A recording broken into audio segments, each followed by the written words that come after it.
Welcome to GK news 9. Karimnagar జిల్లాలో పనిచేస్తున్న జర్నలిస్టుల పిల్లలకు జిల్లా పరిధిలోని అన్ని ప్రైవేటు కార్పొరేట్ పాఠశాలల్లో ఫీజు మినహాయించే విధంగా తగిన చర్యలు తీసుకోవాలని తెలంగాణ వర్కింగ్ జర్నలిస్ట్ ఫెడరేషన్ జిల్లా కార్యదర్శి కుడతాడే బాపురావు ప్రభుత్వానికి విజ్ఞప్తి చేశారు. శుక్రవారం TWJF ఆధ్వర్యంలో జిల్లా విద్యాశాఖ అధికారి శ్రీరామ్ మొండయ్యకు వినతి పత్రం అందజేశారు. ఈ సందర్భంగా బాపురావు మాట్లాడుతూ జర్నలిస్టులు సరైన వేతనాలు లేక, కనీస ఉద్యోగ భద్రత లేక తీవ్ర ఇబ్బందులు ఎదుర్కొంటున్నారని, ఆర్థిక ఇబ్బందులతో సతమతమవుతున్నారని ఆవేదన వ్యక్తం చేశారు.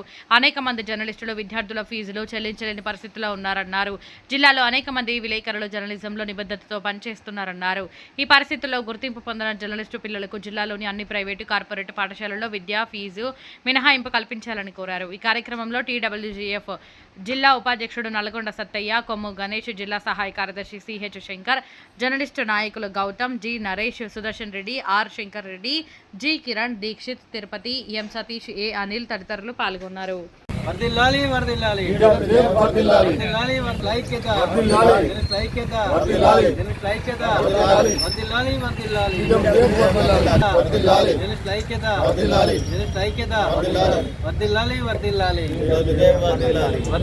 వర్ధిల్లాలి వర్ధిల్లాలి లైక్యత లైక్యత లైక్యత లైక్యత వర్ధిల్లాలి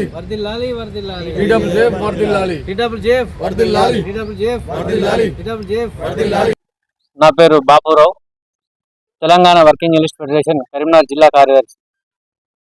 తెలంగాణలో ఇప్పుడు జర్నలిస్టుల పరిస్థితి మరీ దారుణంగా అయింది. ప్రభుత్వం ఏర్పడి సంవత్సరంన్నర కావస్తుంది. ఇప్పటి వరకు తెలంగాణలో ఉన్న జర్నలిస్టులకు ఎవరికి కూడా ఇప్పటివరకు అక్రిడేషన్ ఇవ్వకుండా ఎక్స్చేంజ్ చేసుకుంటూ వస్తున్నారు. ఇది దారుణమైన పరిస్థితి. వెంటనే ప్రభుత్వం అర్హులైన జర్నలిస్టులందరికీ అక్రిడేషన్లు ఇవ్వాలి. అదేవిధంగా కాంగ్రెస్ ప్రభుత్వం ఎన్నికల సందర్భంగా జర్నలిస్టులకు అనేక హామీలు ఇచ్చింది, సమస్యలు పరిష్కరిస్తామని చెప్పింది. ఇప్పటి వరకు జర్నలిస్టులకు ఇళ్ల స్థలాలు ఎక్కడ కూడా ఇవ్వలేదు. వెంటనే రాష్ట్ర వ్యాప్తంగా అర్హులైన జర్నలిస్టులను గుర్తించి ఇళ్ల స్థలాలు ఇవ్వాలి. అదేవిధంగా చనిపోయిన జర్నలిస్ట్ కుటుంబాలకు 10 లక్షల ఎక్స్‌గ్రేషియా ఇచ్చేందుకు ఏర్పాట్లు చేయాలి. అదేవిధంగా రాష్ట్రంలో ఉన్న జర్నలిస్టులకు ప్రత్యేక శిక్షణా తరగతులు ఏర్పాటు చేసి వృత్తి నైపుణ్యాన్ని పెంచాలని తెలంగాణ వర్కింగ్ జర్నలిస్ట్ ఫెడరేషన్ పక్షాన మేము ప్రభుత్వాన్ని కోరుతున్నాం. వెంటనే అక్రిడేషన్ అనే ప్రక్రియ ఇది ఒక గుర్తింపు, ప్రభుత్వం ఇచ్చే గుర్తింపు కాబట్టి ప్రభుత్వం దీన్ని వెంటనే చొరవ తీసుకొని కమిటీలను ఏర్పాటు చేసి అక్రిడేషన్ ప్రక్రియను వేగవంతం చేసి వెంటనే అందరికీ అక్రిడేషన్లు ఇవ్వాలని ఈ సందర్భంగా మేము ప్రభుత్వానికి విజ్ఞప్తి చేస్తున్నాం.